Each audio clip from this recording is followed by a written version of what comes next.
for joining us for the ERC Information Day today. I would kindly ask you to mute your microphones for the time being. And please note that this session is going to be recorded.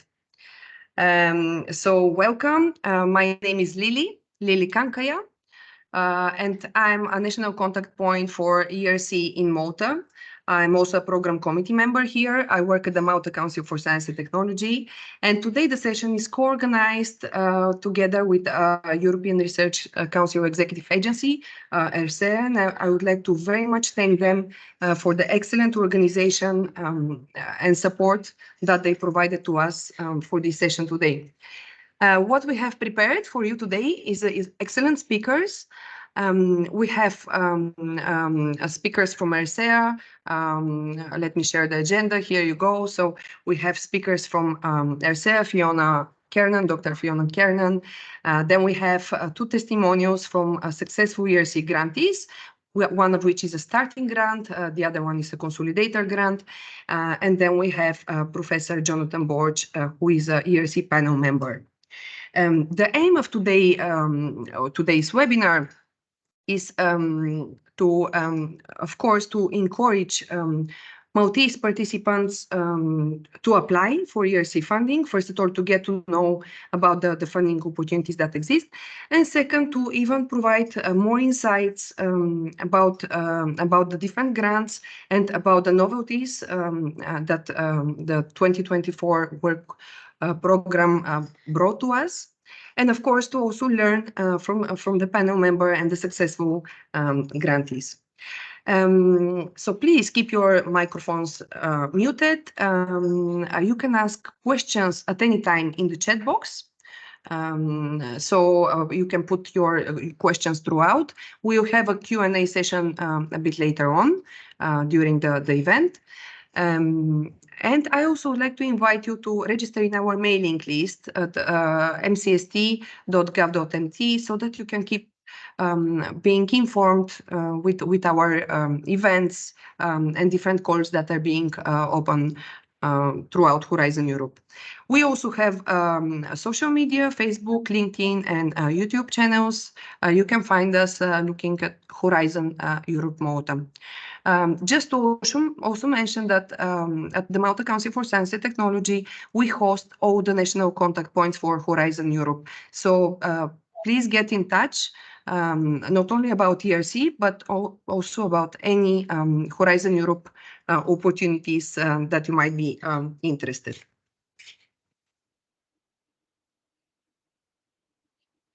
Let me just stop sharing the screen now. So without further ado, I would like to invite Dr. Fiona Kernan, who is currently the head of sector for the Fundamental Life Sciences and Health in the Life Sciences Unit at ERC. She started her career with the European Commission back in 2005, so quite a lot of experience to learn from, and she joined ERC in 2009. So Fiona, the floor is yours. Let me just quickly check. I think I'm just...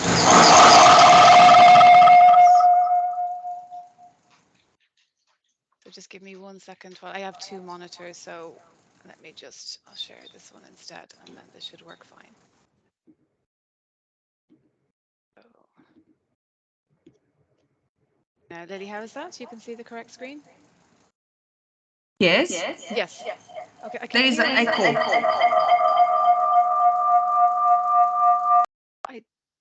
Okay, I don't think it's on my side. Is the echo gone? Now it's gone, yes. No, it's gone, so okay. Please, just a reminder to everyone to keep the microphones muted, so to avoid such disturbances. Okay, so first of all, Lily, thank you for the introduction. Yes, I've indeed had quite a few years at the European Research Council Executive Agency.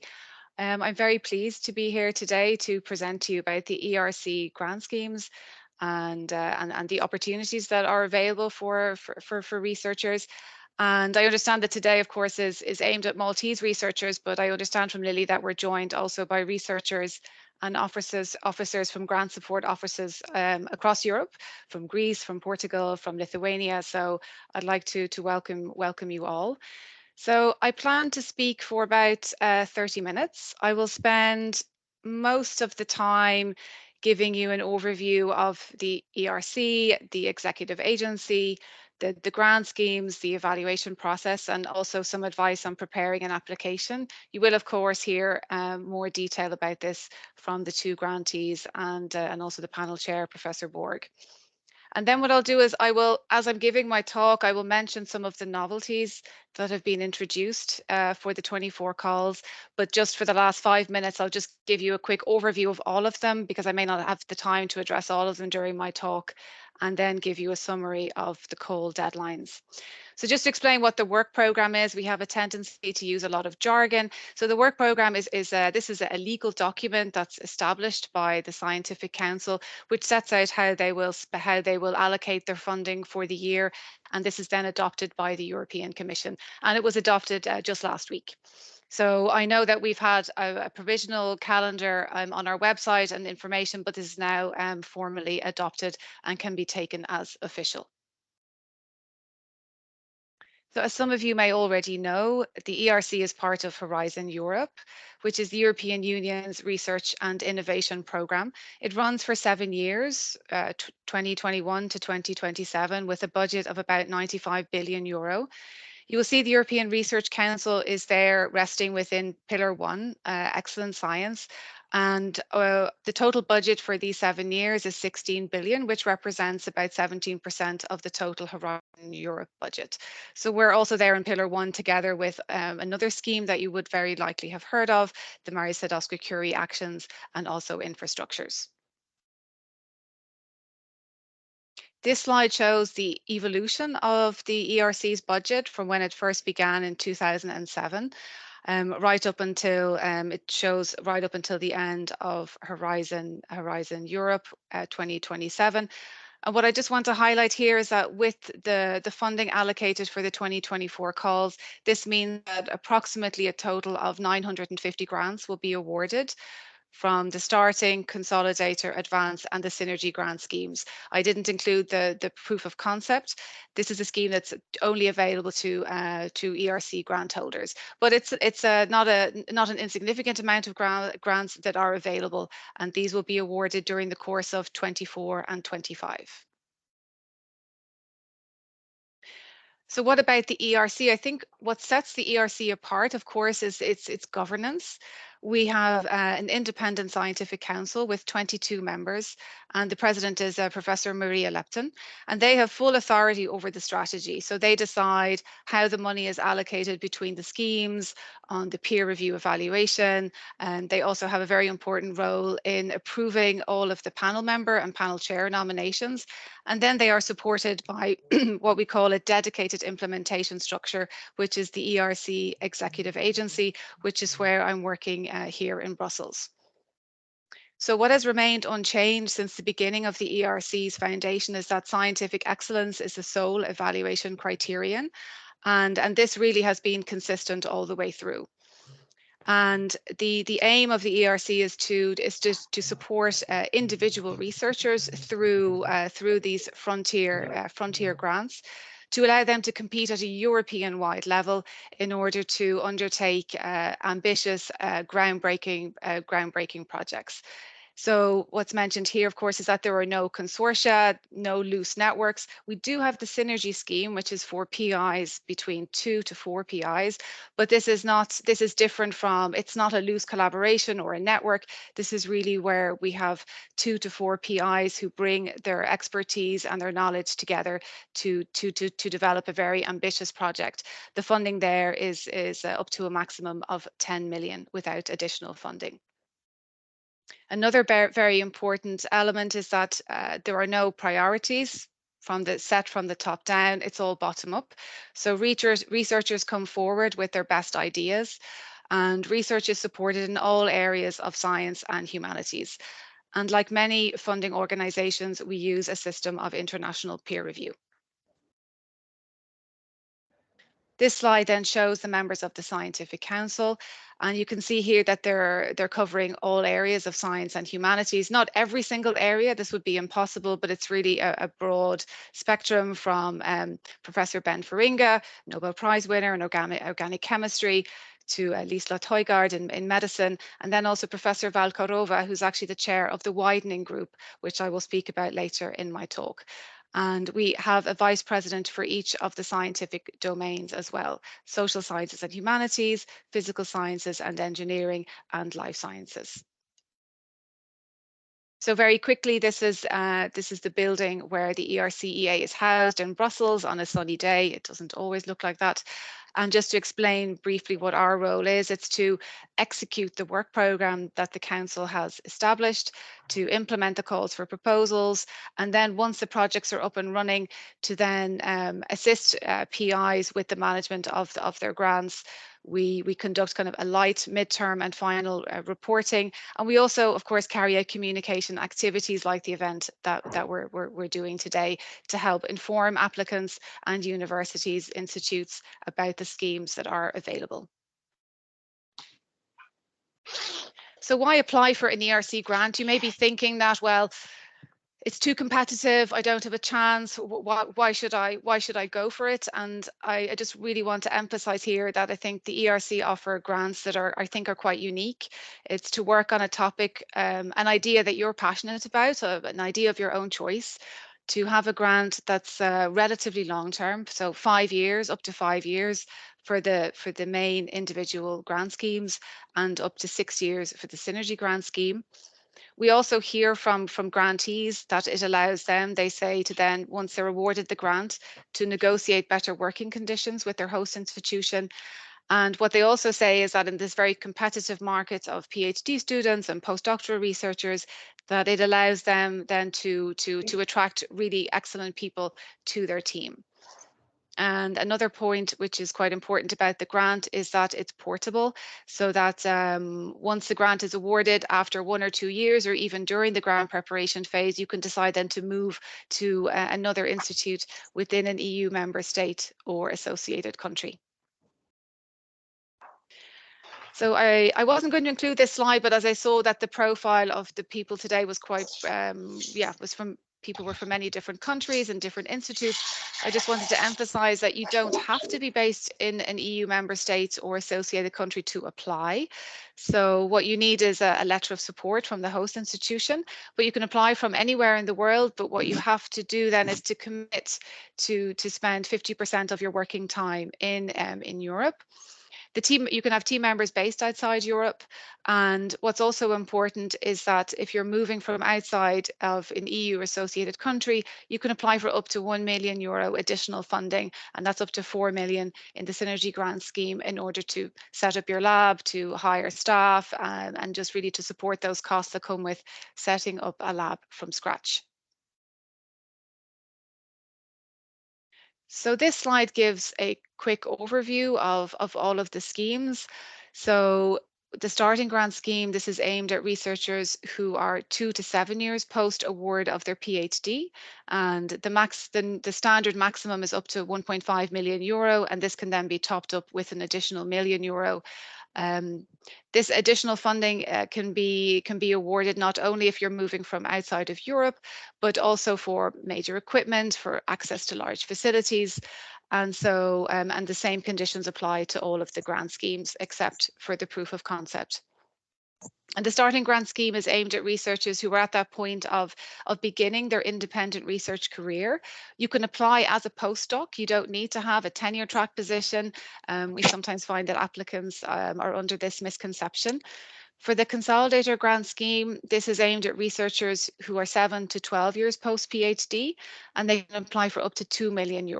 And this is for researchers who are at the stage where they already perhaps have a small team, and they're already independent, and they are really at the stage where they wish to consolidate their team. The advanced grant is aimed at established research leaders. These are people who have an established track record of research achievements, and they can apply for a grant of up to €2.5 million. And there is no requirement, actually, in fact, to have it. There's no eligibility check conducted of the PhD document. It's just assumed that most of the people applying will have a PhD or an equivalent qualification. The Synergy Grant, as I mentioned, is for 2 to 4 principal investigators.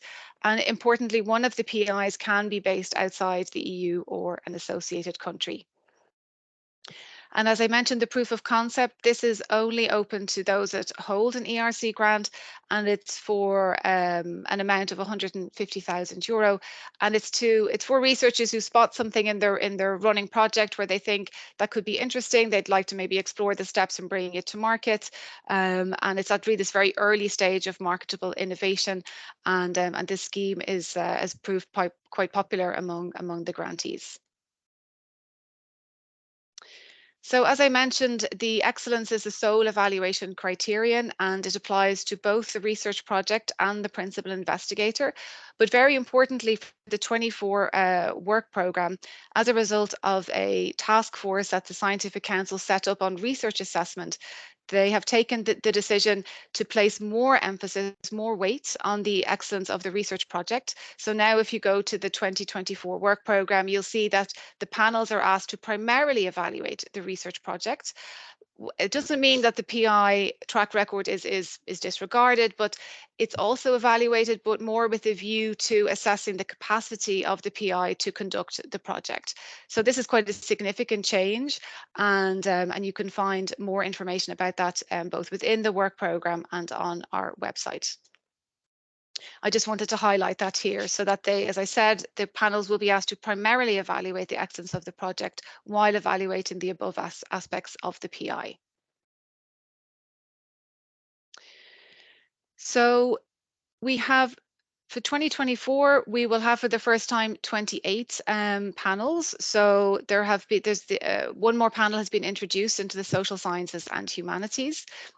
And so even though, as I mentioned, the program is not top down, in order to facilitate the evaluation, of course, the proposals need to be somehow organized into panels, and our panel members are recruited sometimes 18 months, 2 years in advance. So we have 9 panels in the life sciences, 11 in the physical sciences and engineering, and now we have 8 in the social sciences and humanities. So this is probably the most significant change, I would say, to the 2024 panel structure, with the introduction of the SH8 panel with the studies of cultures and arts. And this was done partly to relieve the very heavy submission burden on panels in, I think it was SH3, 4, and 5. And so disciplines have been shifted to balance the workload of the panel members. In the life sciences domain, the title of the LS3 panel was adjusted. The term stem cells is now explicitly in the title, just to encourage applicants in that area of research to apply to that panel. And in LS5, there's just been an adjustment to a couple of the descriptors there as well. And I believe in PE, there were no significant changes in the panel structure. And just to emphasize that this panel structure is under the management of the Scientific Council. So they are the ones that look at it every year and that decide whether changes need to be made, whether there are updates to descriptors, just to keep up with the pace of change in research. So this leads me on to my next slide, which is about preparing your proposal and choosing the right panel. So the proposals are allocated based on the applicant's choice. So some of you who may have applied before may have noticed that your proposal ended up in a different panel. This happens for a very small number. I believe it's of the order of perhaps maybe 3 to 4%. So a proposal can be transferred if an applicant has made a very obvious mistake. This is quite rare, to be honest. And it can also happen if the panel chair decides that the necessary expertise is within another panel. But this can only happen with the agreement of both panel chairs, the panel chair that is deciding that it should be moved out, and the receiving panel. Applicants can also flag a secondary review panel, and the applicant then must explain why they have done that. So, and this is part of the B1 proposal or the application, where the applicant must explain why they have indicated a secondary panel. It doesn't mean that the evaluation is shared between the panels, but it just means that it's brought to the attention of the panel chair, the panel members, and then the chair then can decide to ask them the other panel to provide 1 or 2 so-called cross-panel reviews. I would advise you to choose the descriptors, the free words, the free keywords carefully, as this just aids the panel chair in assigning the proposal.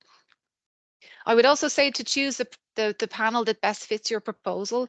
We sometimes hear that applicants they think that their chances of being funded are better in panel X compared to panel Y because they look at the total number of grants that are awarded. But I really want to underline today that the budget is allocated on the basis of demand. So the more applications made to a specific panel, the more funding is allocated. And what this means is that the success rate in each panel is pretty similar. I mean, there can be small changes at the very end of the evaluation, but I would say it's an important decision choosing your panel, but don't go for what you think is the second best panel because you think you're going to have a better chance of being funded, because the success rate is the same in each panel. For a starting and consolidator grant, it's of course important to make sure you are eligible. This is the reference date for the calculation. This is repeated in the work programme. There are extensions to the eligibility window that are possible for maternity leave, paternity leave, illness, also for a couple of new circumstances have been introduced in the last number of years in the work programme. One of them is if an applicant is an asylum seeker and therefore due to their conditions was not able to work, this can also be used to extend the eligibility window. And if you have any questions about your eligibility, particularly if you're a medical doctor and you're unsure about the clinical training extensions, we have applicant mailboxes for each call. So I would advise that you contact well ahead of the call deadline with your questions. You can also contact your NCP for advice as well. I also mentioned here about the resubmission restrictions if you've applied before. The time commitment, the minimum that's required, and the working time, which I mentioned on an earlier slide. The proposal structure, so there's, you can already, the starting grant call, 2024 call is already open, so you can go in there and already have a look, even if you're not thinking of applying for another year, or you want to apply to consolidator grants, because you can get familiar with the forms. Part A is really a lot of administrative forms, tick boxes, the proposal budgets. Make sure that you don't leave this to the last minute. I used to work as a call coordinator, and it was really heartbreaking to see applicants at 10 minutes to the call deadline struggling with this part. They had spent all their time and energy, which is not surprising, on the proposal itself. And then because this deadline of 5 o'clock on Brussels time, on the day of the call deadline is very strict, and it's a real pity when applicants miss this deadline perhaps by 60 seconds, 90 seconds, and they then have to wait another year to apply. Part B1 comprises a 5-page synopsis of the research proposal, and then a CV and track record of up to 4 pages. I'm going to come back to this on the next slide because changes have been introduced for this for the 2024 calls. The scientific proposal then is in part B2, and this is a longer, this is an elaborated description of your research proposal, the methodology, the state of the art, your objectives. All applications should also have a host institution support letter. Again, don't leave that to the last minute. Contact your host institution well ahead of time to make sure you have that letter in place and signed. And then for the starting and consolidator grant calls, the PhD certificate must also be submitted as well. So I just want to speak a little bit about the CV and track record. So for those of you who've applied to previous calls, you may remember that for starting grant, there was an early achievements track record, and applicants were asked to provide up to 5 publications. It was again different for COG and then for advanced grant. Now it's the same for all calls. There's no prescriptive profile. There are personal details, the usual, that are requested, but now each applicant is asked to provide up to 10 research achievements, so that demonstrate how they have helped advance the field, what they're most proud of. There's of course an emphasis on more recent achievements. And then applicants are asked then to provide a short narrative explaining their role in contributing. I mean, what was their role, and say if they want to highlight a publication, to really explain why they think this paper was important. Applicants are also asked then to highlight peer recognition, prizes, fellowships, academy membership. Additional information is also requested as well, career breaks, life events, other contributions. These are not necessarily evaluated per se, but it's just to help the panel members have I think more of an insight into the profile of the researcher, and also to understand maybe perhaps the reasons that may explain where they are at this point in their career. And so, as mentioned, this is up to 4 pages. So, and this will be implemented for all the 2024 calls.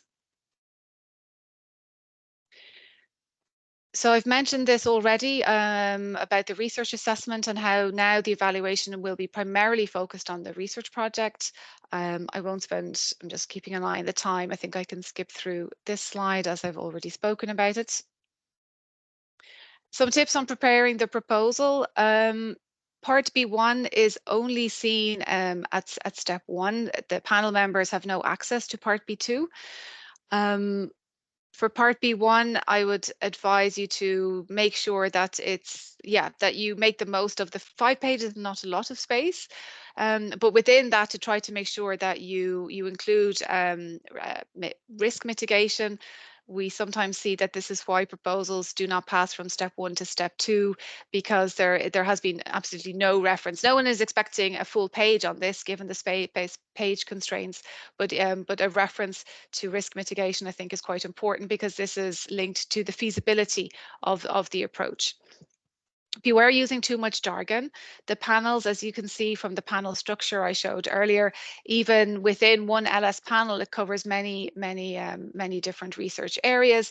So the panel members at step 1 are reviewing from a generalist perspective. For step 2, I just highlighted a few points here. I think perhaps the grantees or Professor Borg will speak more about this as well, about making the most of the Part B2, trying not to repeat what's in Part B1, really making the most of the 14 pages that you have available.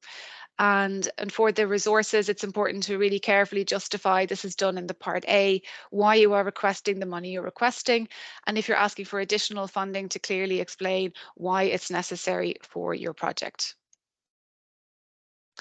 I think when you're preparing your proposal, it's also helpful to keep in mind the questions that the panel members and the external reviewers will be reflecting upon.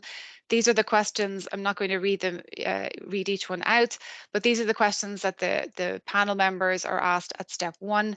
And then at step 2, there are additional questions that reflect the more information that's provided, the research methodology, the timescales, the resources. These are just for the main call, the individual investigator grants. For Synergy, there are additional questions, but in the interest of time, I haven't put them here, but you can find them all in the work program. The Synergy Call 24 also opened last week, and the information for applicants is available on the website, so you can find more information if you're interested there. These are the questions for the PI. They've also been simplified and harmonized across the 3 calls for the 2024 calls. And I'm just going to quickly go through the evaluation process. So as mentioned at step 1, the panel members are working remotely and independently. They are not discussing with each other. This is not allowed, because what's important is that there are 3 to 4 independent reviews that then are shared with all the panel members once they've completed their evaluation. They then come to Brussels to discuss, and then at the step 1, there are a number of outcomes. There are proposals that are not retained, and these are given a score of B or C. Now, for the first time, we have a new category, which is called proposal not retained, or A, not invited. And what this means is that the panel has reached the threshold of the 44, which is again new for the 24 calls, this threshold of 44 proposals that can be invited for interview, but they still have a few more proposals that they think are excellent, and they would have liked to have passed, but they can't. So they give them this score of A, not invited, which importantly means that those applicants are not subject to resubmission restrictions and can come back immediately the following year and can apply.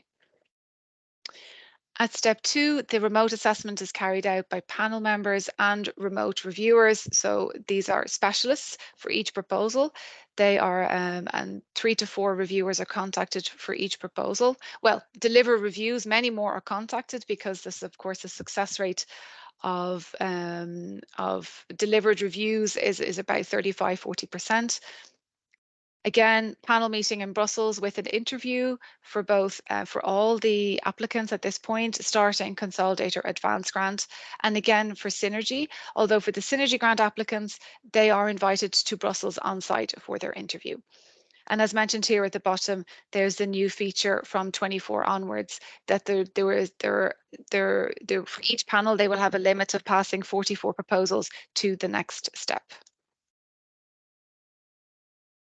So I've just kind of tried to recap here some points on preparing the proposal. I can't overemphasize enough the importance of registering early, familiarizing yourself with all the documents, also proofreading your proposal, making sure that you respect the formatting requirements and the font requirements. Panel members do not appreciate it when the font is very tiny.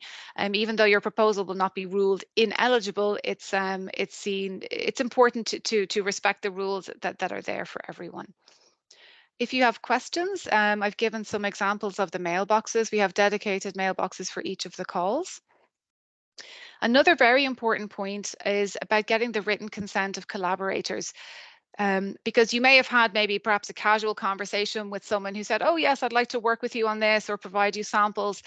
And then what we sometimes see is that applicants mention this in their proposal, but then if that person turns out to be a panel member and says, well, actually, I really didn't discuss this in detail, that can be a reason to be actually excluded from the evaluation. So it's very important that anyone you mention as a collaborator on your proposal who will work with you, provide samples, that you get their written consent before the submission deadline. And as written here, a simple email exchange is perfectly acceptable.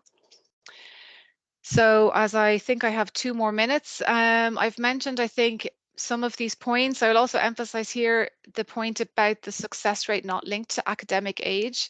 We see a lot of starting and consolidator grant applicants waiting to apply to the at the end of their eligibility window, but I would encourage you to apply earlier if you think you're ready, because we do see that the panels are well briefed and they know how to assess people who are 3 years post PhD or 7 years post PhD within, for example, the starting grant call. The publication record is not decisive. We also hear sometimes applicants saying, well, if I don't have 3 Nature publications, what is the point in applying? And I would say that even with the introduction of DORA, and now with even further emphasis on the research project for the 24 calls, I would encourage you to consider applying. And importantly, the host institution is not an evaluation criterion. Lily, I'll perhaps just skip this slide because I think you will speak about this in your talk. This is the ERC Mentoring Initiative, which you will speak about.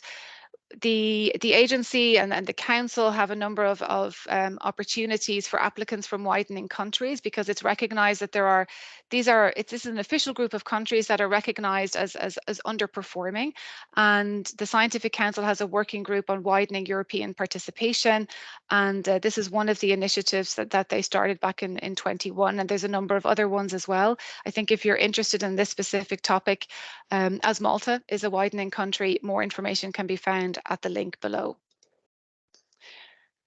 I wanted to give a snapshot of all of the novelties because there's quite a lot. I think it's the work program with perhaps the most changes that I can recall in recent years.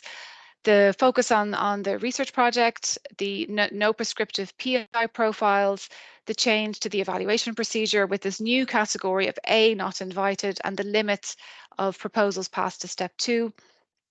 I didn't have time to talk about the lump sum pilot for advanced grant, but we have a very helpful FAQ available on our website, and I've already mentioned the changes to the panel structure.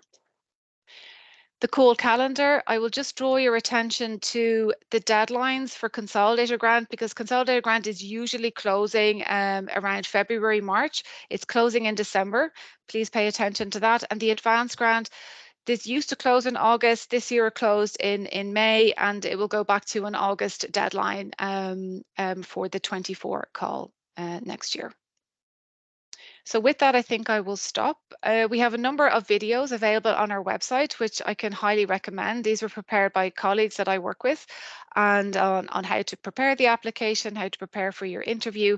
And I would just encourage you to take a chance and apply. And with that, maybe I'll stop sharing, and we can maybe go on to the next speaker. Thank you very much. Thank you very much, Fiona. This was very extensive information and overview of the ERC grants. Now, if there are any questions, just put them in the chat box. We'll address them later on. But now, without further ado, I would like to invite Stephanie Gienger, if I pronounce it correctly, who is a professor, who is a professor of modern history at the University of Heidelberg. And Stephanie will share more information about her experience as a ERC consolidator grantee. So the floor is yours, Stephanie. Thank you very much, and thank you very much for having me here. Hello from actually not Germany, but France, where I'm based at the moment for a few weeks. So I applied for an ERC consolidator grant in a process that stretched more or less over the year 2022, just so you know where I am at the moment. I haven't started the project yet. That's scheduled for October 2023, and that's going to run for 5 years. And in the following, I'll just very briefly talk about the subject of the project, so especially the humanities people know what kind of topic you can actually sort of, that would apparently appeal to the ERC. And then I'll talk mostly about the proposal preparation, the application procedure, the support that I received from Heidelberg University, mostly because I didn't really get in touch with the national contact point at all, which has to do with the fact that Heidelberg, or that most of the German universities, have a very sort of thorough support structure for this. And then in the end, I'm going to say a few words about personal motivation from the point of view of a humanities person, because it's a slightly different motivation, I think, than the one that people in the natural sciences have, where it's totally obvious that you want to have a big group, sort of researchers, because you publish with them. And in the humanities, that's slightly different. Anyway, I'm going to be probably less than 15 minutes. So briefly about the topic, I'm a historian, mostly a historian of science and medicine, which is also why I was actually between two panels, SH6, and then another one where they have sort of history of science, history of medicine. And the topic of my project is fever, or rather the history of fever, the meaning, the prevalence, the experience of fever in the Atlantic world, with a focus on the southern Atlantic world, so southwestern Europe, the southern Americas, some bits and pieces on Western Africa, and then a comparative project on China, southern China, actually. Now, why a history of fever? It seems something that's totally basic, that's universal, that's a very pervasive aspect of human experience. You probably all recall one or another episode of fever, quite possibly over the last 2.5 years. But while it is in some ways something that seems timeless, that seems universal, experience of fever was actually quite different before the advent of antipyretics, of thermometry, of antibiotics in the late 19th century. It would have felt different. It was a very different experience, and that's the core of the project. Fevers were much more common around 1800, which is the period that I'm mostly interested in, so 1760s into the 1830s. So a lot more people had fever. There's a lot of talk about how it's the most common ailment that sort of afflicts people. They were a lot more protracted in the sense that they could last weeks because you simply had no drugs to actually combat them. Sometimes people are on sort of that they're feverish for months, at least that's what the sources say. Fevers were much higher, they were more severe, to the point where many people would actually have experienced difficulty in breathing, delirium, palpitation. They entailed sensory experiences that are vaguely familiar. That has to do a lot with the fact that medicine is a very literary field around 1800, and so they pay a lot of attention to the pulse, which is how you actually recognize a fever. It's not yet about temperature. It's about pulse, a quick pulse. They entailed feelings like soreness of the flesh, contracted skin, so sensory, a sensory repertoire that we don't share anymore to describe our ailments, perhaps even not feel anymore. They were invariably fearsome in the sense that they were a lot deadlier than they are today, always possibly fatal. And what is also interesting, and that's something I'm working on at the moment, is that people experienced a lot of post-convalescence sort of complaints, in the sense that many people complained about altered cognition after a fever, about weakness, about vague sorts of pains. And that's also something I'm collecting data on at the moment, actually here in France, where we have a relatively good situation for medicine in the late 18th century. So anyway, I have 4 sub-projects, so it's a relatively small project, which I think, again, makes sense for the humanities. 2 PhD projects on ideas about sort of the rise of ideas about contagion, which is something that happens around 1800, that's situated in Southern Europe, Spain and Portugal. I have one on fever remedies, especially vernacular, folk and indigenous fever remedies in sort of northern South America. And that's very much a window into domesticity, into gendered epistemologies, lay medical culture around 1800, because cure or healing around 1800 was very much the province of women, and something that happened very much in the household, because it's the era prior to the rise of hospitals. Then I have one comparative project, which is on southern China, like I said, and this is a postdoc that I've actually just concluded hiring. So I'm in the process of hiring, and it's essentially an expertise that's complementary to the area that I'm familiar with, and my own sub-project. Now, onto the application. So I wrote that application. I think it took me about 2 or 3 months. So not that bad. Had to do with the fact that I was working on an article on the history of fever, and I realized, and the topic just exploded, sort of I realized that there was a lacuna there, that there was a lot of research that had to be done that hadn't been done. And then I sort of transformed that article into the application, which is probably one of the reasons why it sort of the actual writing of the application wasn't that time consuming. I'll come back to that just quickly. That was followed by a few months of tension. And then I received the invitation for the interview in the summer, which is good because you actually have a lot of time. The interview itself was end of November, so you do get a lot of time to prepare for that interview, which is useful and which I also needed. And then about in May 2023, I received a cryptic message that turned out to be the acceptance letter. I wasn't sure. I had to call one of the colleagues who was in charge of ERC to verify this, but because it says this is in no way a commitment to funding, and then it's the actual. Anyway, in my particular case, the B1 and the B2 were actually very, very similar, even verbatim. I'm glad to know in retrospect that didn't kill me, could have killed me apparently, but didn't. The fever topic is something that I'd really been toying with for years, in a way, before I sort of ended up writing that article, which became the proposal. So it's something that I'd been interested in, and that I then realized I wouldn't be able to do on my own. And in that sense, it makes a lot of sense to now have 5 years to actually explore that topic fully. The University of Heidelberg, where I'm based, has, like I said before, it has a very good support structure, in the sense that they really try to help you. Of course, they cannot help you with the contents. That's not something the sort of the support structure can do. So that I did it essentially on my own. What they did help me with, and what was really useful, is they helped me with the online portal for submission. That I didn't find particularly user-friendly, or I struggled with it a lot, tend to struggle with online portals a lot. And there it was really helpful to have support, and they also helped me with the budget. Those are the 2 points that I think it makes sense, especially for the humanities people like me, to get support for. But I'm sure that the national contact point could actually help with that as well, if your university doesn't provide that. I had read applications from other sort of previous applicants, successful grantees as models. I also got a lot of advice from natural scientists colleagues in the natural sciences, actually, partly because I'm teaching a course on the history of disease with people in parasitology and medicine and so on. And they have a lot more experience, at least for the German case, that with ERC grants than the humanities people. So in that sense, it was really helpful to get their advice because they just had a lot more grantees. Heidelberg has very few grantees in the humanities in general. It's a great sort of disproportion.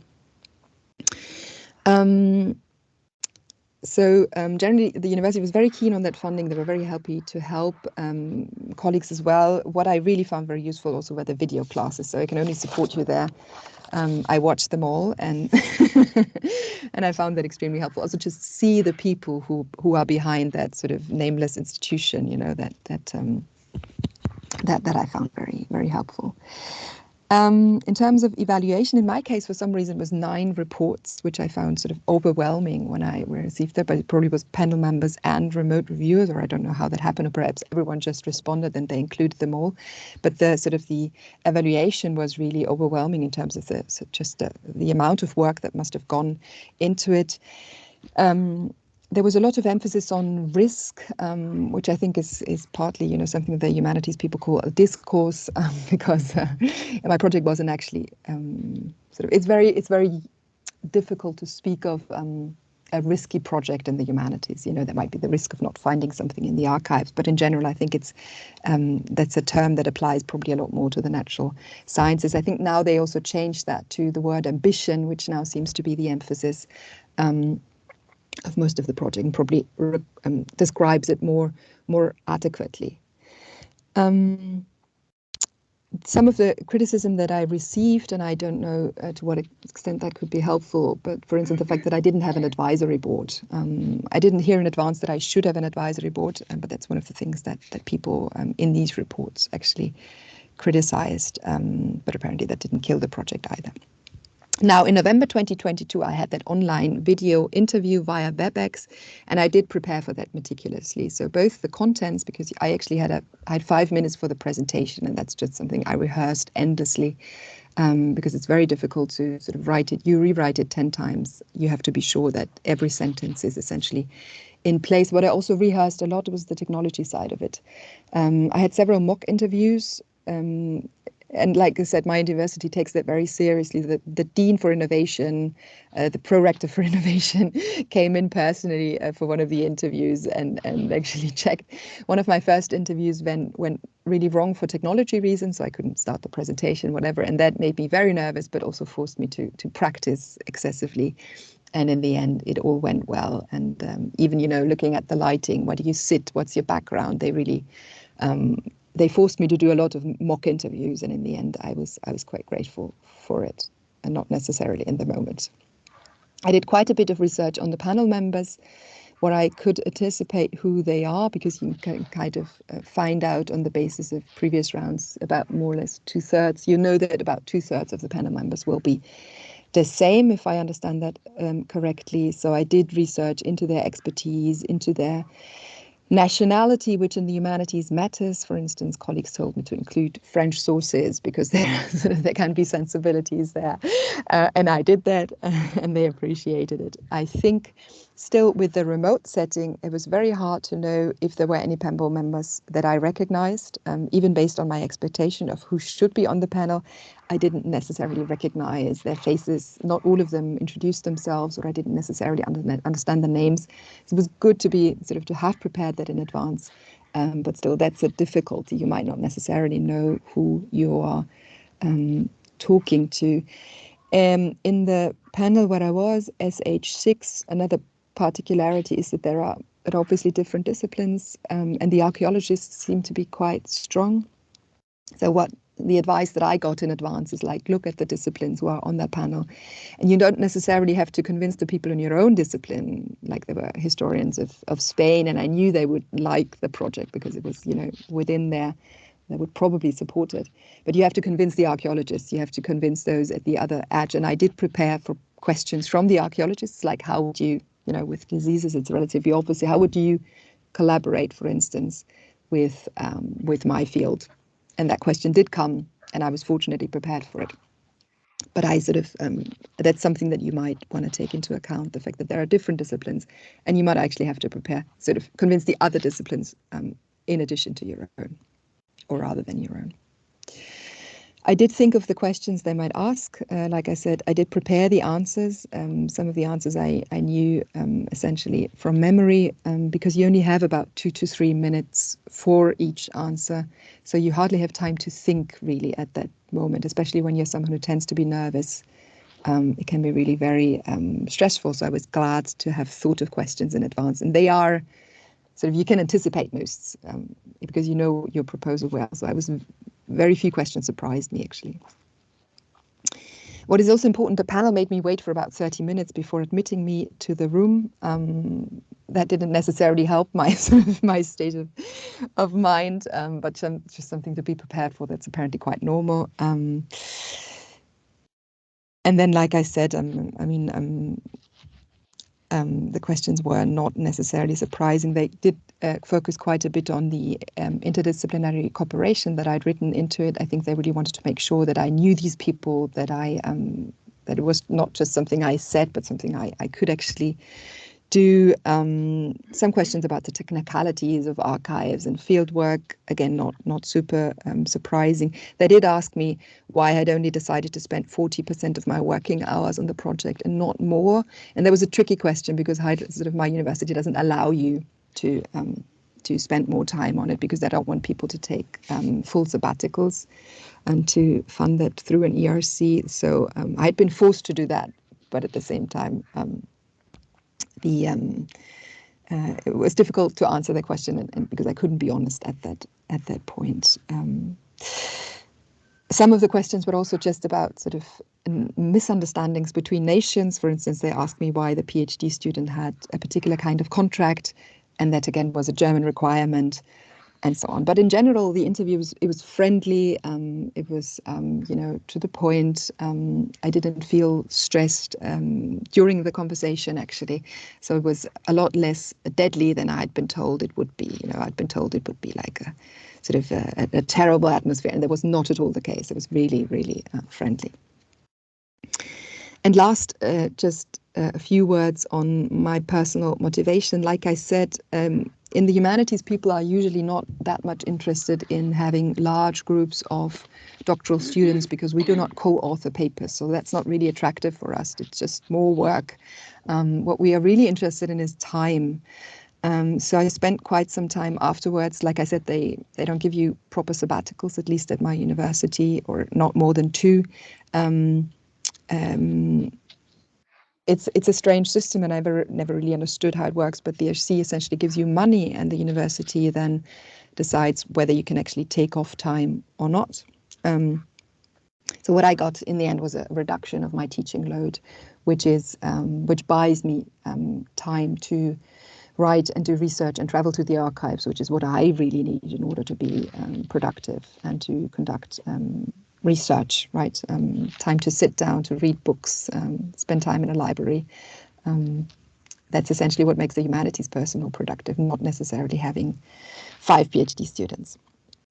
But anyway, sort of what really overwhelmed me then after I got the grant was the kind of prestige and the visibility that it gave me, which I really hadn't anticipated to that extent, and that really is worth the cost, which compared to other funding schemes wasn't that great. Sort of the amount of time you put into the application compared to what you get out of it is really fair, I think, and it makes sense to do that. Also, the success rate is higher than I thought, so in general, I'm very grateful, and that's also why I would really recommend this to anyone. Thank you.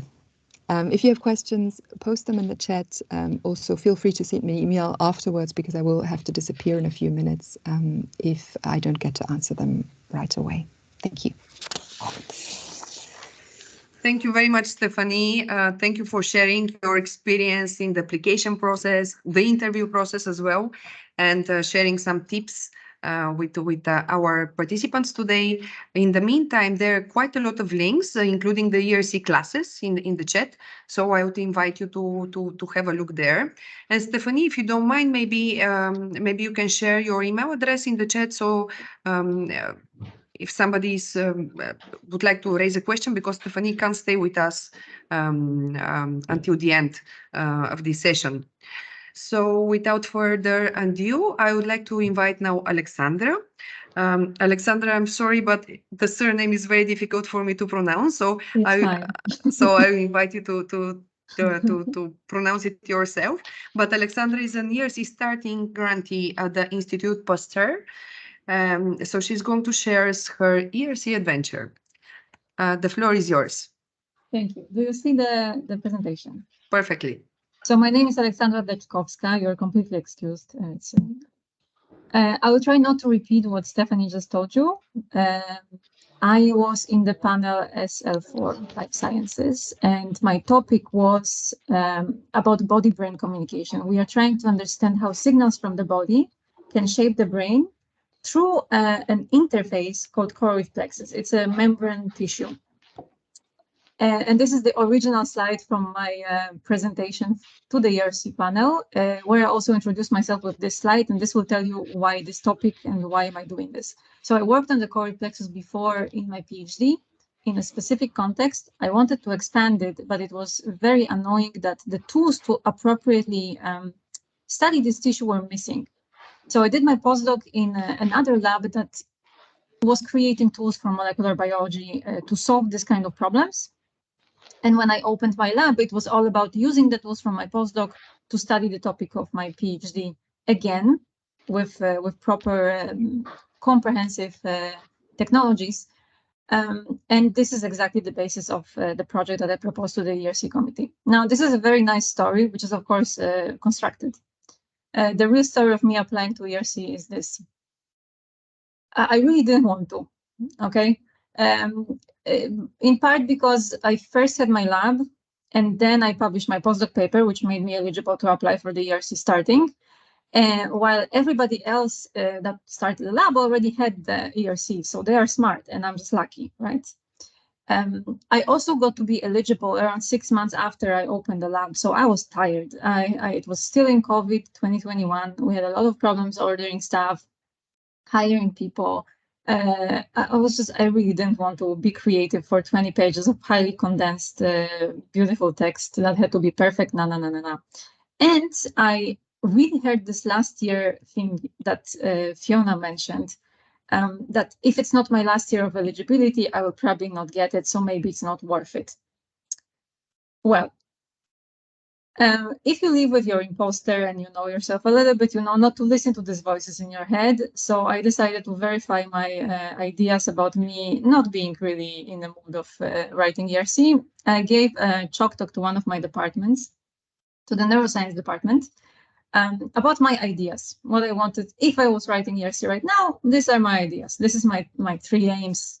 And they really hated it. They said it's useless, it's boring, and nobody is going to fund it, which is exactly what I wanted to hear at that point, because all these other things. But then I was contacted by the Pasteur's grant office, which is a relentless institution that will chase you down. If you're eligible for a grant, they will make sure that you're applying. I told them how I feel about it and about the chalk talk with the neuro department, to which they said, well, it's not your panel, so what do these guys know? You have to talk to someone that got ERC in your panel, in physiology, in LS4. And so I presented this presentation, ERC Maybe, which was in October 2021, which was horribly late because the deadline was early January 2022. And they told me that absolutely, yes, you should apply. Why? Because the question that I had was fundamental about an organ that we know very, very little about. Do I have unique expertise on this organ? Yes, almost nobody else works on it. Is it high risk, high gain? Kinda, because nobody works in this organ, partially because it's hard to work on, which means that I will probably use some techniques that are new. I will fail, and I will need to do it with something with even more expensive technique, which means I need a lot of cash. So ERC is perfect for me. And based on that, they decided that absolutely yes. And I started writing with a lot of resistance. Well, while writing, what really helped me is this. Diane Mattis is an amazing immunologist at Harvard, and I was trying to get into her department when I was looking for a job. I was invited for a chalk talk, and this is what she told me. Show us that there is a problem that is interesting and important to solve, and that you're the best person to solve it because you have the most clever and innovative approach, the most clever and innovative way to do it. So this is what I was trying to project while writing. Many people told me write B2 first, the long one with a lot of methodology. I just couldn't. I don't work like this. I work from a structure. So first I had the skeleton of B1, and then I ballooned it into B2 with a lot of methods. I was working 2 months with no weekends, and the entire Christmas break I was writing. So don't do this. Take more time. Like I think 4 months would be better. While working on B2, especially, I did a lot of this, which included making sure that I have the best methods possible. Maybe they're better. If they're probably new. I need to learn about them. Do I need collaborators? Maybe I need collaborators. I need to contact them, make sure that they're okay with the plan, and so on and so forth. Also, how much the stuff costs, especially if it's new. So this took some time as well to figure out. And I asked for feedback a lot. I primarily asked my PhD supervisor, postdoc supervisor, because I think it's good that they know what I'm doing. And they are both ERC, they got ERC before, and they're sitting on panels as well. So this was super helpful. And we have a woman in the grant office called Ksenia, which is also like an institution on her own. Her job is to read grants and give feedback, basically. I highly recommend you find yourself such a person. It's amazing. She's a scientist, but she's not in my topic. But still, what she told me is more or less the same as Diane Mattis used to say. Every sentence needs to be screaming that this problem is interesting, important, fundamental. You need to solve it now, and all your life you were preparing to solve it. That's your destiny. And this is feedback I got from Ksenia. This is 7 days before the deadline, and this is only B1. And there is a lot of small typos, and this sentence is unclear, but very often it was, why this method, why now, why you, how is this important, show me that this is fundamental, and so on. So really she boosted this project a lot. And another great tip that she told me is read what they evaluate, and they evaluate risk assessment and contingency. They evaluate the expected outcome, and they don't really care about the work packages. They care more about the deliverables. And just write paragraphs that address these issues. Don't make them look for it. Just write it down. And I really love it. The fact that you can just not pretend that it may not work. You just say, it may not work. And in case I'm wrong, this is what we are going to do instead. I love this approach, and the result of this process was absolutely the best grant I've ever written. And I use still now writing other grants, the same kind of scheme. I read what they want from me. I give it to them on the plate. And I really like this. The talking straight up about contingency also, I think, really helped me with writing other grants as well. Okay, interview. I was learning my lessons. So the interview was ready very early. 2.5 months before the deadline, I showed version 1 to Ksenia. She gave me feedback. Of course, it was not maybe nice, but very useful. And I started working on it. I had like 38 versions. Eventually, I did memorize the text. I had 10 minutes and 15 minutes for questions. I asked for a lot of feedback. This is my calendar from 2 weeks before. So I had 1, 2, 3 interviews a day. Which is very stressful. You do it with your colleagues. You don't want them to think that you're an idiot. So it's kind of like you want to look good, right? No person that I asked for feedback told me no. I think people really like to learn about what you're doing in their department and to help you. So it's really nice. And I think for me, the most fun part was preparing for the questions. So I did a similar, I had a similar path to Stephanie, where I read the proposal again, identified the holes. Wherever I didn't address contingency, I was trying to prepare for it. And there's a lot of side topics that the proposal was kind of could have gone into, but didn't.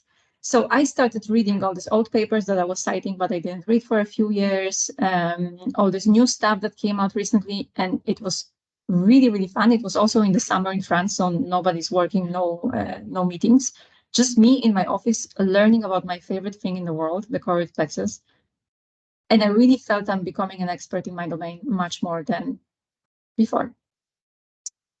So this is me getting the news. I was also confused, by the way, about the email because it says you were selected by the panel. It doesn't say you got the money, right?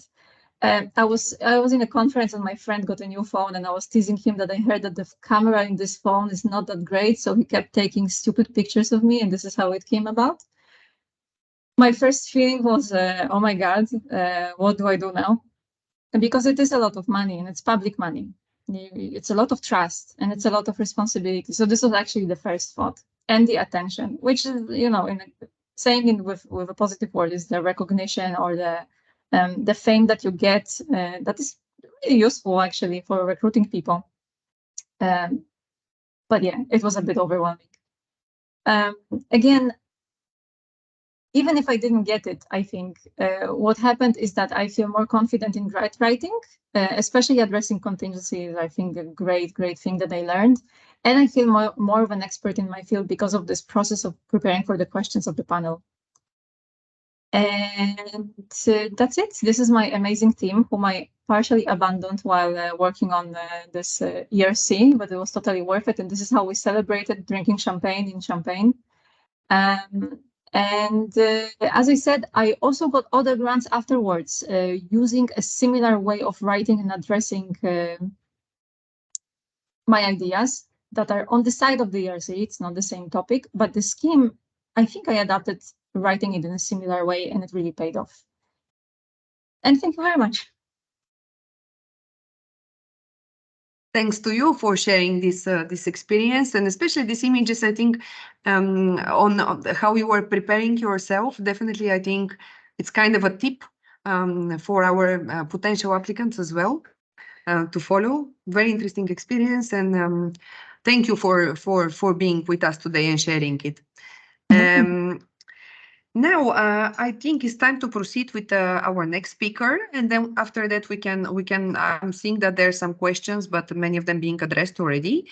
So I would like to invite Professor Jonathan Borge, who is a ERC panel member. He has extensive experience in evaluating Horizon Europe projects in general as well, and also chaired ERC starting grant panel previously. So please, the floor is yours. Thank you. Just make sure that you can see my presentation. Okay. We see it, yes. Good. Okay. Good morning, everyone. As I have been introduced, I've been involved in both evaluating and chairing panels. In my case, I was involved in products and processes PE8, it's known, which is quite a large panel in terms of the amount of proposals received. I will try to share my experiences with you both as an evaluator, of course, and what we see on the other side. We have just had two very good presentations from ERC grantees themselves and what they go through and the feelings. But let me now present a bit what happens on the other side. So I'll try to brief to get this going. So we already heard about the evaluation process earlier on by Fiona, but I will repeat a bit now this from the perspective of what happens in there and why certain things are important for you to know. And of course, try to make some general emerging tips. Okay, because I'm saying general because there are different panels and of course different areas, but some tips are not probably applicable in any case. Okay, so more or less, the appointment of a panel chair goes back 2 years in advance. So you might not know, but the work starts 2 years before the actual call is actually out. Okay, and it means there's a lot of preparatory work going on. You might tell me why this is important. Okay, but then what happens, of course, is there's proposal submission deadline. step 1 evaluation and step 2 evaluation in general. Okay. Now, by the time the deadline, therefore, is there's a deadline proposal received, then the ERC gets to know the number and type of proposals received. They are checked. The number can vary from one call to the other. Therefore, a relevant pool of panel members and external reviewers have to be appointed according to the keywords selected and the rest. Okay, so they try to match the best expertise, and there's a very big pool of experts, I would say, not just European but global experts available to the ERC to try and match the best, let me say, panel members for a given call. And also, there will be some cross-panel members appointed where necessary. This has been mentioned by Fiona already, but I'm highlighting that this does occasionally happen. Okay, it does occasionally happen, and in fact, I encountered this myself too when chairing panels. Of course, as we know, then there's the remote reading. We already heard this. Sometimes certain panels are still doing step 1 remotely, so there'll be the panel meeting that it can be remote, but it can also be on site. And of course, projects are then selected, proposals are selected to pass on to step 2. I will not go into the types of proposals. We heard that of before. Some are actually accepted, but no funding, etc., etc. Then what happens is, of course, those that pass through step 2, for step 2, go to some other stuff. So there's again remote reading. So panel members read proposals thoroughly now to prepare for PI interviews. Okay, I'm not saying that before it wasn't thoroughly, but now it's a second B2 proposal.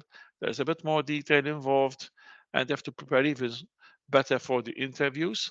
In the panel where I was, because this could be different, we also had a lead reviewer appointed to lead the PI interview. Okay, so somebody has to lead so that it's well organized. And of course, all panel members can still ask questions. Besides the lead reviewer, there'll be a subset of reviewers focused on the proposal itself and the keywords. Of course, the PI interviews take place. Some of them can be physically on site, some of them can still take place remotely, which requires, of course, training, as we have just heard from Stephanie, so from I think Alexandra a while ago, that it takes some time to prepare. Okay, this is the overall outline. Now, from those we can see some emerging tips. First of all, whatever you write, whatever panel you do, you have to satisfy these people, the panel members, but also some external reviewers. Each proposal will also have external reviewers involved, i.e. those who are not directly present in the panel, but we have external reviewers invited to read the proposal, who also have some weight on the score. So eventually, your proposal has to satisfy both type of audiences, okay? And also, of course, some cross-panel members.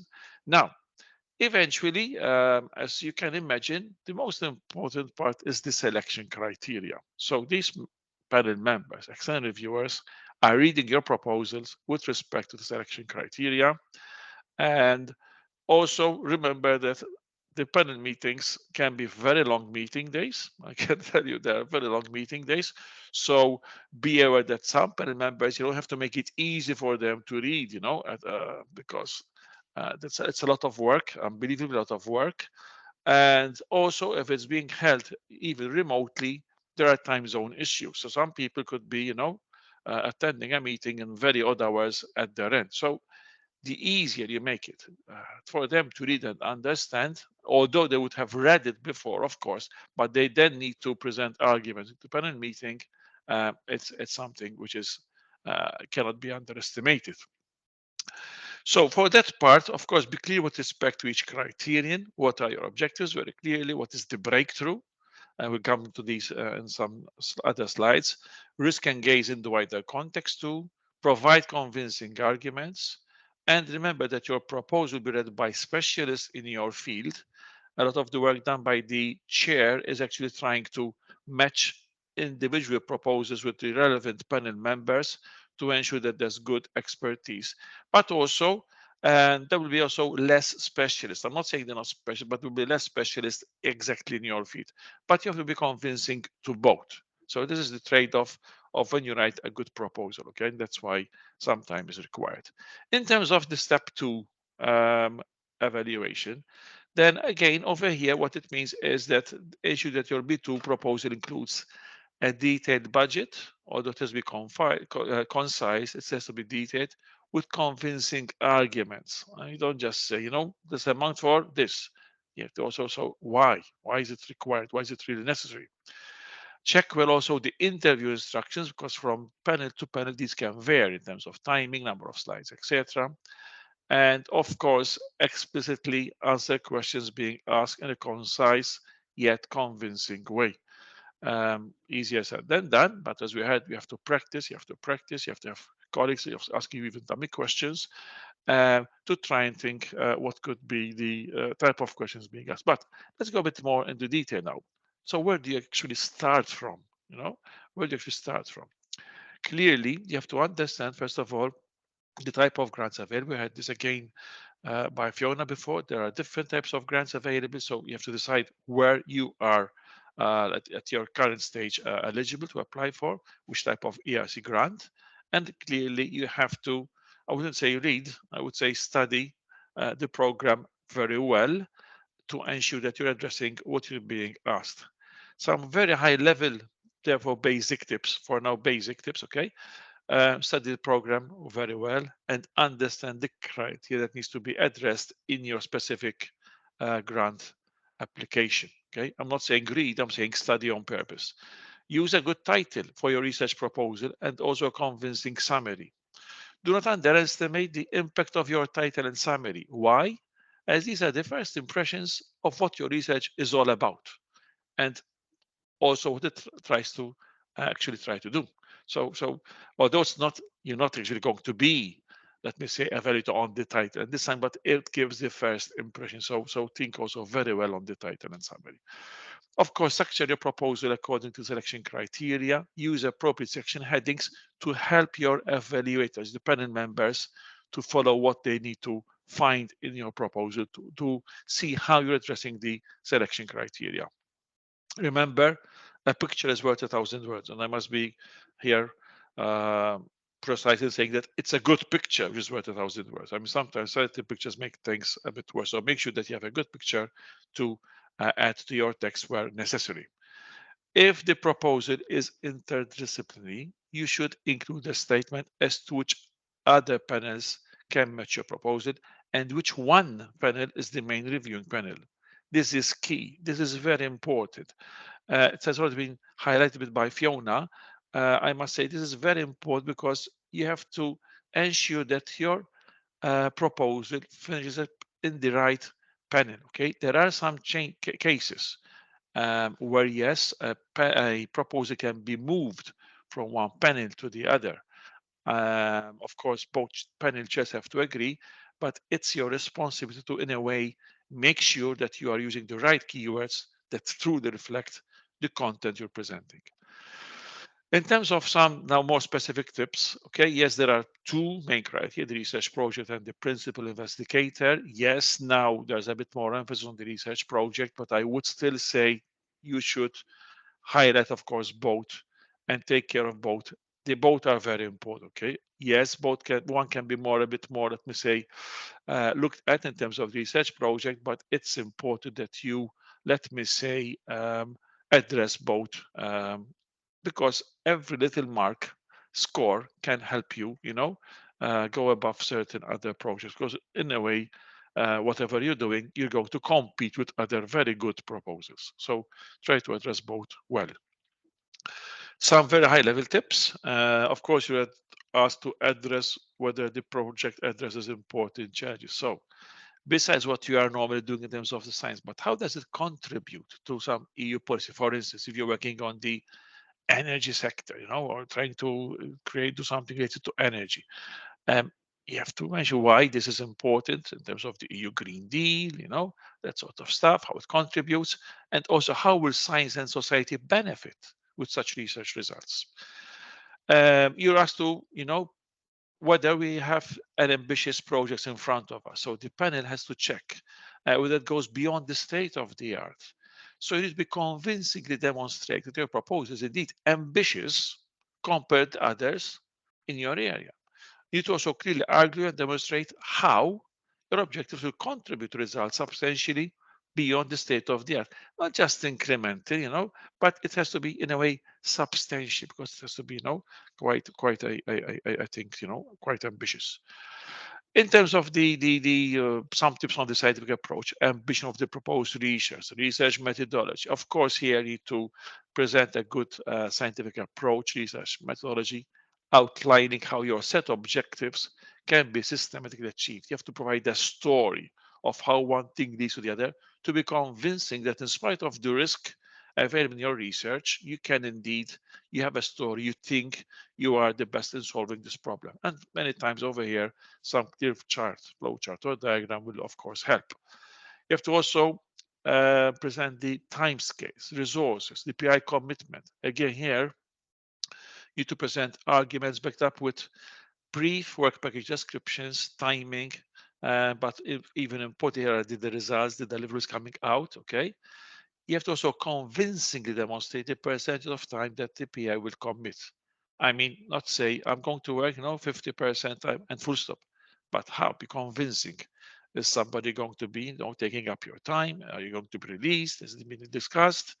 Also, in terms of resources, the team members you are going to involve, some PhD students, and why in certain areas. Of course, budget needs to be concisely but well justified, as already stated, especially if you ask for the extra funding, it needs to be very well justified. In terms of the PI, you have to, of course, demonstrate ability to conduct groundbreaking research. Hopefully, people, of course, are at this stage of the ERC.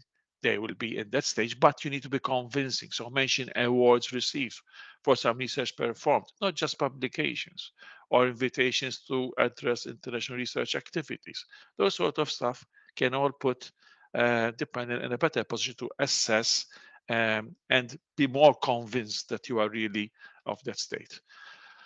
Creative and original thinking. So, is your current ongoing work proceeding independently of your PhD supervisor? Is it still strongly, dictated, or is it original? Is it really coming from your end? I mean, you have to somehow be convincing of it. There too, the required expertise and capacity. This is always a bit challenging. As we heard, it's not going to be given that much importance as the scientific excellence, but still need to somehow demonstrate by showing that you do have the expertise. There are publications in the area. You are involved in reviewing certain work of others in the area. You are maybe leading some research groups. And of course, if there is missing expertise, there are some suitable members added to your research team. And of course, if you have been involved in other research project groups, it always helps to add them to somehow indicate that you are indeed already involved in the managing of such projects.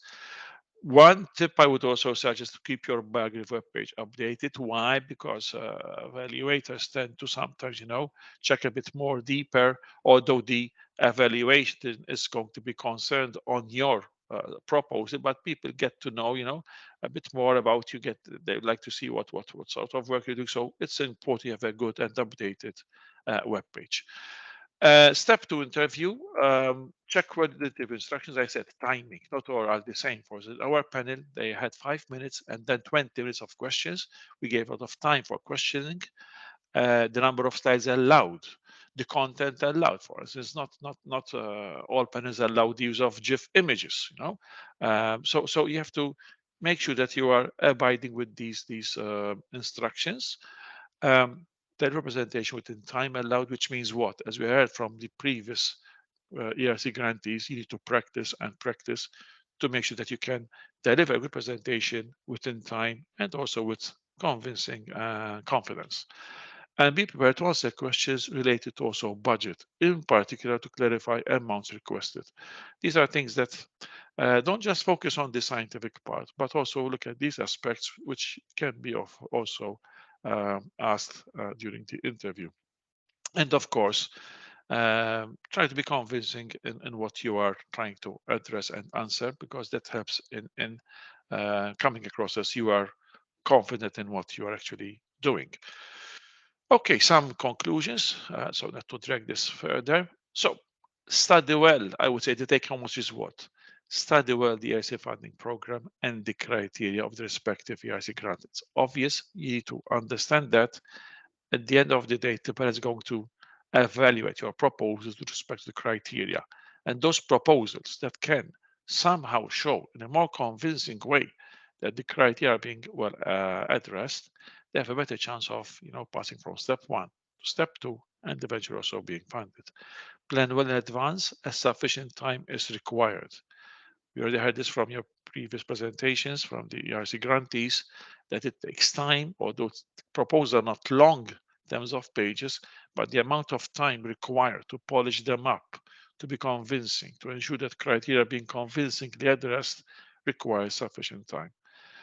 In my opinion, one big tip, you have to start and just start. If you start, the rest will follow. Of course, there's time, you need time, but I suggest you start. We heard about the benefits. I'm not going to repeat about the benefits. You heard the grantees themselves mentioning the benefits of all these.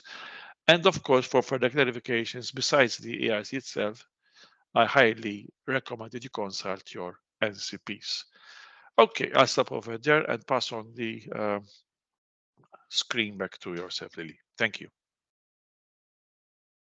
Thank you, Jonathan. It was great to hear how things work on the other side. I'm sure it's very useful for the participants to hear the tips directly from the panel member, so to prepare as well and to look to prepare better and see what is expected from the other side as well. So overall, we had great speakers today. We first had the introduction to ERC by Fiona, then we had the two successful grantees, and then the evaluator. So now I think it's time to open the floor for questions.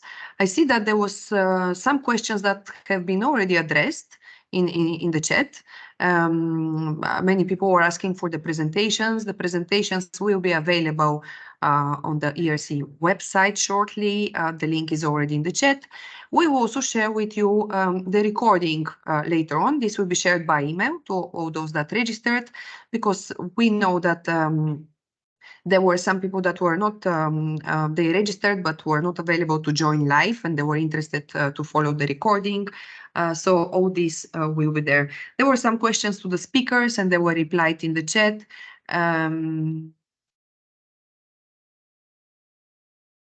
Okay, so yeah, I don't see any more questions for the time being. I don't know if there are any, just you may raise your hand or just post it in the chat.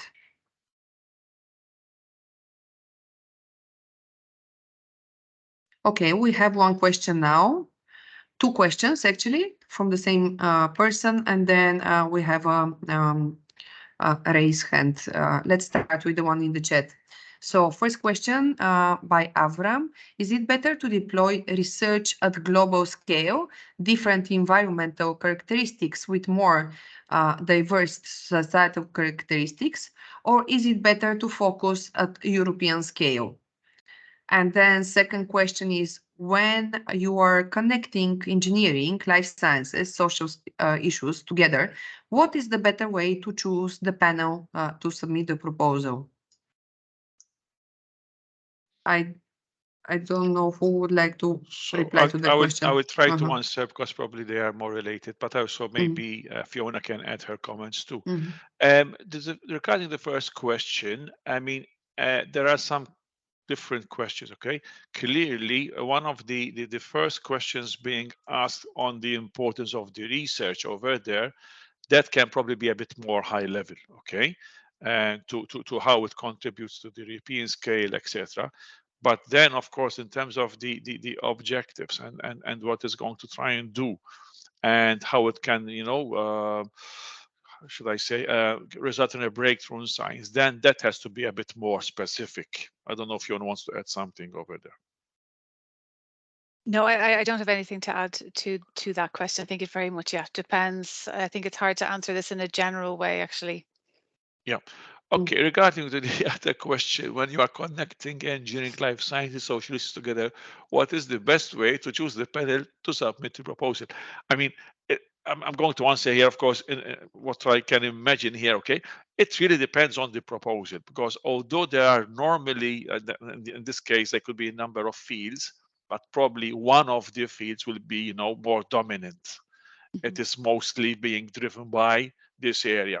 Even if you look at from which department you're coming from, if you're coming from, I don't know, a life sciences department, probably then you are more driven from that area. But if you're coming from an engineering department or research unit, so it might mean that you have one dominant, of course, area, but you might need some other cross-panel reviews. So that is why it's good to mention others, okay?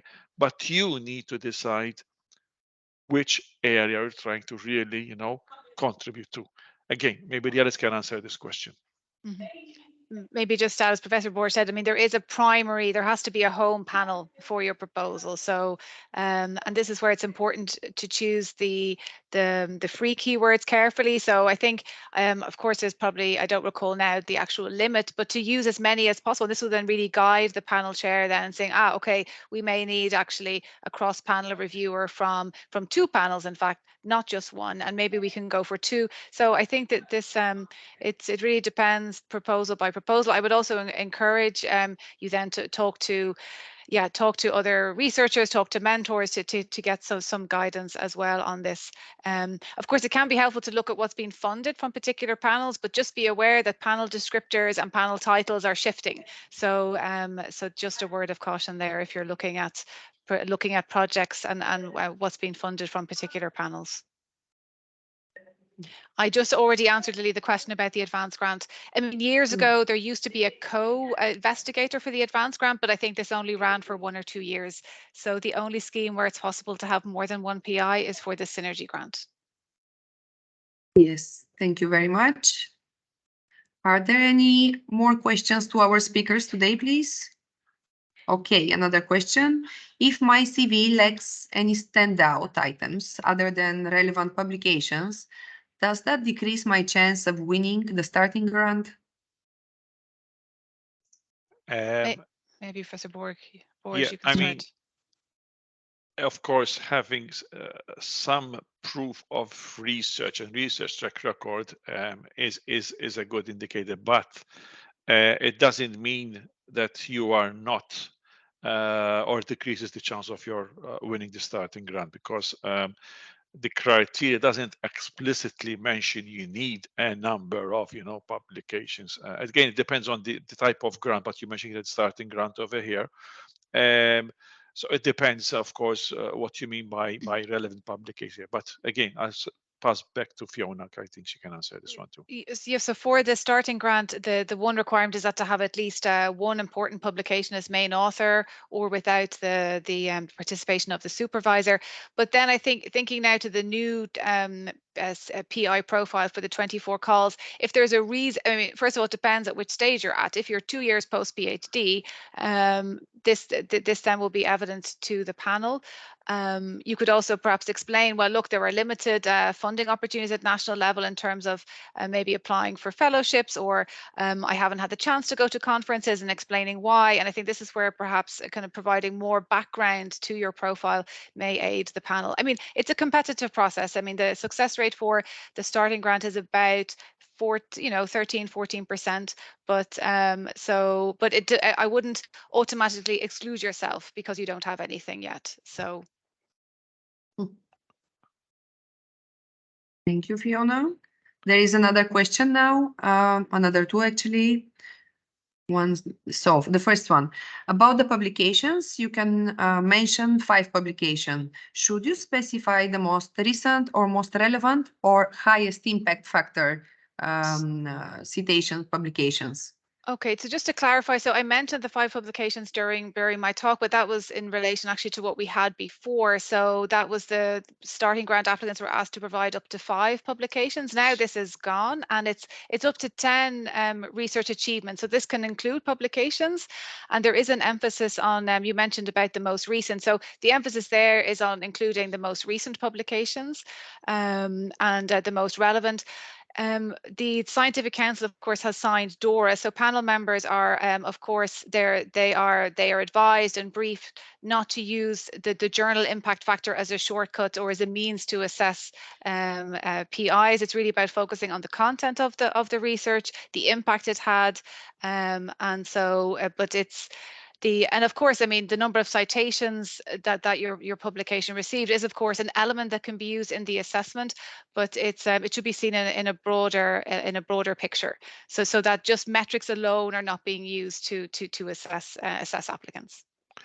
If I may add to this part, in fact, for a starting grant, okay, in a way, because we need to provide the PIs with the chance of, proceeding with their career, we try to avoid looking at the highest impact factor. Okay, of course we need good research. It's still competitive, so eventually, if others also have a high impact factor, they will be, of course, how should I say, be looked at a bit more positively. But it is not a requirement. Rather, it is right now, as Fiona just said, is more the frequent set. And I would say, if I may add, although it's not explicitly a criteria, sometimes you find PIs applying in a new area which they weren't working in before.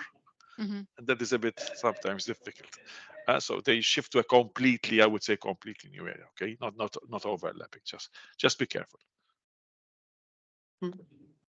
Lily, there's a question on the host institution. So it can be it can be either. So if as an applicant you're thinking, well, I actually would like to go and carry out my research at, say, a different institute, then you need the support letter from that institution. So it's it can be either. You don't have to be employed by the institution where you intend to carry out the work, but you do need to have this letter indicating that they will support you if you are awarded the grant. Exactly. Okay, and I just wanted to just clarify one or two points as well myself. So I think Professor Borge mentioned about the remote or on-site meetings. So I think you may have had the unpleasant experience of running remote meetings. Professor Borge, I know this was incredibly tough. So since I think it's COG 22, all of our meetings are now on-site. But of course, there can still be instances when a panel member, for reasons of, I don't know, health, something happens that they're not able to travel to Brussels, and in that instance then an accommodation is made. So it can mean that we have panel members connecting let's say at times where it would be nighttime for them, but the council has made this, they've taken a policy decision that if panel members accept to serve, that that presence in Brussels is required for both steps. So and so the one it's hard to imagine now, but before COVID, we used to bring in all of the applicants to Brussels for their 25-30-minute interviews. So this has stopped, with the only exception for the Synergy grant, where the council decided that because it's the interaction between the 2, 3, 4 PIs is very important, that the panel also said that they wish to see how the PIs kind of interact together during the interview when they have it in Brussels. And then for the external reviewers, just to highlight then that the external reviewers are actually contacted for step 2. So, but at step 1, it can happen that some panel members are they're a little bit, further removed from the precise area of the proposal. So as Professor Borge said, it's very important that you're writing with 2 audiences in mind. It could be in the panel that there's one person who's a specialist at step 1, but the other 3 panel members who are asked to review the proposal are maybe a little bit further removed. And this is why it's important not to have too much jargon. It should be understandable to people who are, of course, within the broader area of, I mean, I'm not talking about people who are very far removed, but within the broad area. I don't know whether Professor Borg wants to add more to that, but it's because I think this use of too much jargon can irritate panel members as well, I've seen. More than irritate, I think the goal is to help them understand. Yes. I think that is the main goal. Yeah. Thank you. That was all. Okay, I think we don't have any more questions for the time being. So thank you, Jonathan and Fiona, for your expert replies here. And last but not least, I would like myself to present the support scheme that we have specifically for ERC here in Malta. So let me share my screen.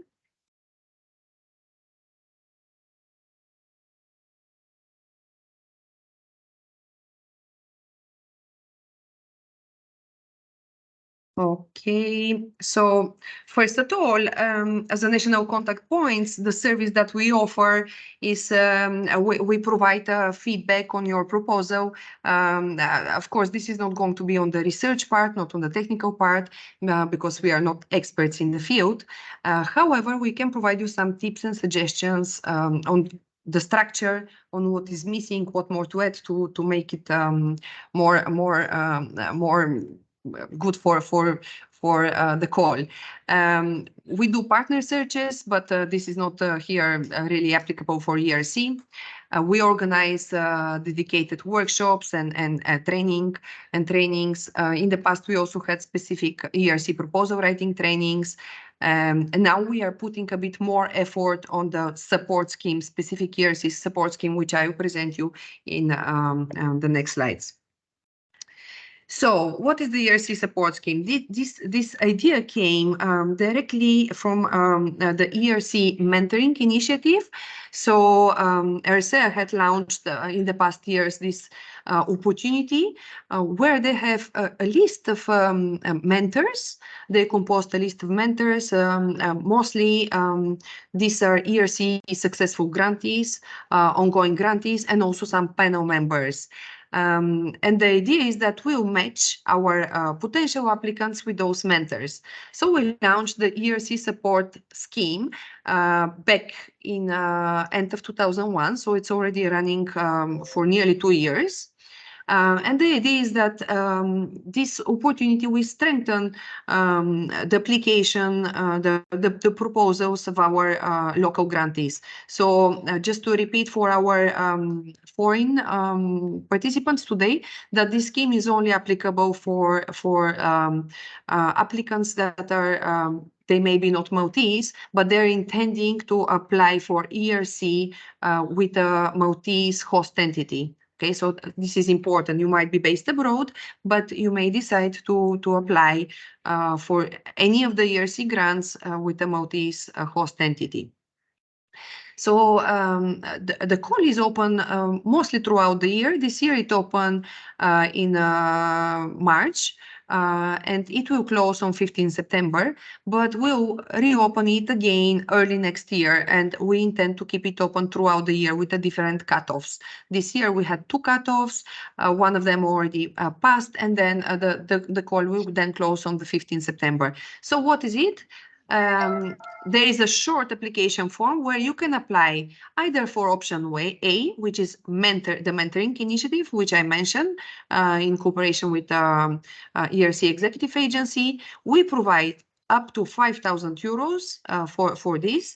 I know from my colleagues abroad that abroad actually whichever country is implementing, and this is usually implemented in widening countries such as Malta, they provide much less, but we decided to support few, but to give them a full support, because with these 5,000 euros, the mentors do provide a lot of their time.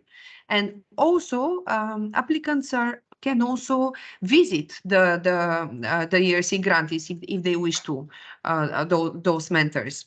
So the procedure is that we, after the application process, and there is evaluation, external evaluation, then we match the applicants with the mentors. Then we also have option B, and option B is we provide up to 2,000 euros for our potential applicants to select and attend ERC proposal writing training. So this training might be online. There are quite a few now available online, or they can be also on the spot trainings. And it's you can apply. This is not, it's not necessary to be a Maltese service provider. This can be international. So it's open for all these proposal writing companies that are providing such training. One applicant can apply for either option A or either option B or both. Okay, so both is also possible, and up to 7,000 euros in funding. As I said, there is a very short application form. Okay, so I will send you the link in the chat box, but it's also available on the presentation. It's just basically some information about you, about your profile, of course, and a very brief about the research idea. Is only 500 words that we are asking. Because we believe that if the host institution is going to support you, they should believe in your idea. So it's first passing administrative check, and then we do have 3 external evaluators who also have a look at the profile and the idea in addition. Then we have a grant agreement signature. This is something that I intend to remove from next year. Because I believe is an additional burden and time consuming. So I think we can proceed without an official grant agreement signature, but through some kind of official letter or something like that, which will be much more quicker. Then, once the grant agreement is signed, I will provide a list of the mentors I will pre-select according to the research field, and I will send to the applicant to then make a choice. Then it's me that I'm contacting the mentors and asking them if they agree to work together with our applicants, potential applicants. And for those that apply for option B as well, then it's up to them to select the most appropriate training. In most of the cases, there will be some kind of like quotations required, not from our end, but from the host institution, because the money that we provide is 7,000 euros, up to 7,000 euros. It goes, of course, to the host entity and not to you personally. And then the host entity is responsible for paying the mentor and paying the training. And yes, how it works is with 50% pre-financing. We do that once the grant agreement is signed, and the remaining 50% only after the proposal is being submitted to the ERC call.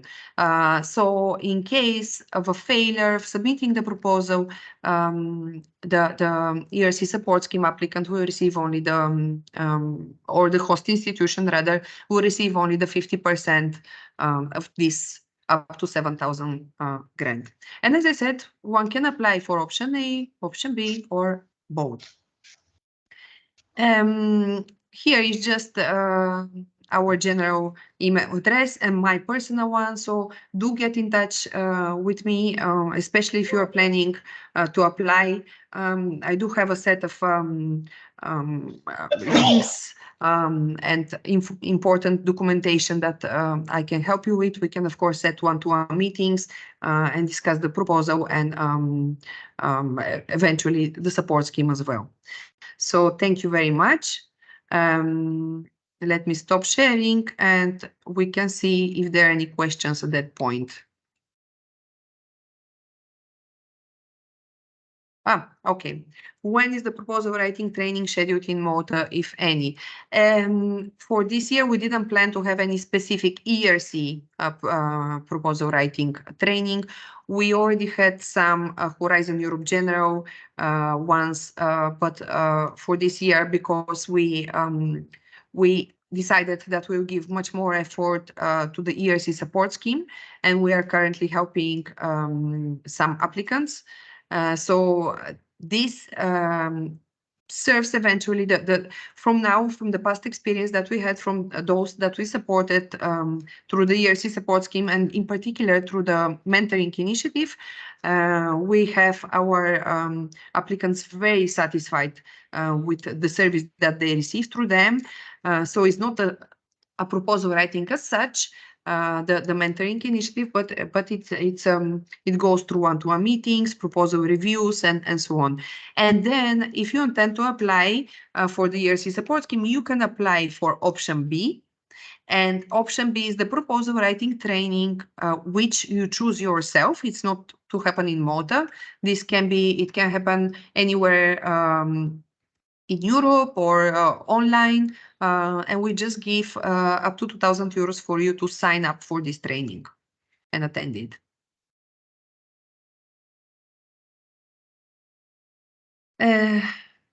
There is another question. The deadline for the ERC support scheme is 15th September. Will this, when the results will be out? Okay, so usually it takes up to 2 to 3 weeks for the results to be out. Because we have few days for the administrative check. And then, hello? Can I ask Vika Sharma to mute? Okay, thank you. So yes, let's say up to 3 weeks maximum the results will be out. We had another cutoff that was closed on the 5th July, but and the results were already out, so in less than 2 weeks.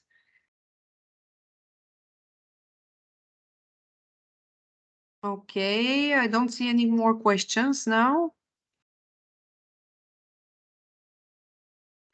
Okay, no more questions. Maybe I can just say, express my gratitude. Okay, another question now. I'm from UK, may I apply? Yes, I can answer to that.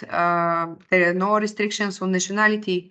You can apply for sure. And also for the UK, they're in the process of association now. Maybe Fiona, you want to say a few words about that? Yeah, so just About to say the host that, institution. yeah. So applicants can apply with a UK host institution. And with the UK, we're in a different situation to say, for example, Switzerland, where applicants with a Swiss host institution are not eligible because there's no association discussions ongoing. But Britain is there are transitional arrangements that apply, so it means that it's treated as any other proposal.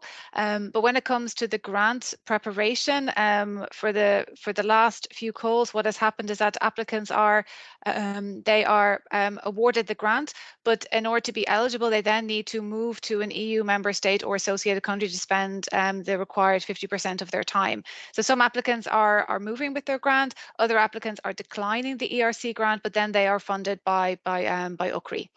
So, but let's see what the year brings. We hear discussions are ongoing, but if you are based in the UK and want to apply with a UK host institution, you are eligible to apply. As I said, applicants, you can be of any nationality, apply from anywhere in the world, but you can apply with either a UK host institution or you may have a host institution elsewhere in Europe that you're considering. And as I said, if you have other more detailed questions, I really would encourage you to use the starting grant applicant mailbox here at the agency. Well, I think we came towards the end of this webinar. Really big thank you to ERC for supporting this webinar. I believe it's going to be very useful for our potential applicants. I hope to see more applications from Malta, and for those foreign participants today, I hope that you may even consider to apply with. We hope that this webinar was useful and interesting for you. We'll share, as we said, the recordings and the presentations. Big thank you to Fiona, big thank you to Jonathan, to Alexandra, and to Stephanie. Really, I appreciate my gratitude for sharing your experiences. We heard about the ERC grants in general. We learned from the experiences of the successful grantees, and we heard tips and what is basically expected from the panel members too. So I think we completed more or less the cycle. I don't know if Fiona, you would like to say something on behalf of ERC. If not, we can close. I can just want to say thank you, and it's always inspiring to hear grantees speak. And also, I think we need to work on our communication. The number of times I've heard that people have said they've contacted us and said, "Should I open the champagne? I don't know if I've gotten the grant." So, but it's really wonderful to hear the experience from the other side. And thanks a lot, and also to Professor Borge, because the work PE8 I know deals with a tremendous number of applications. So I know it must have been a Trojan work that you've undertaken. So, and thanks to my colleague Laura as well for helping with the setup today, and to you, Lily. Yes, big thank you to Laura, definitely. Thank you very much. I think we can close and hope to keep in touch, and good luck.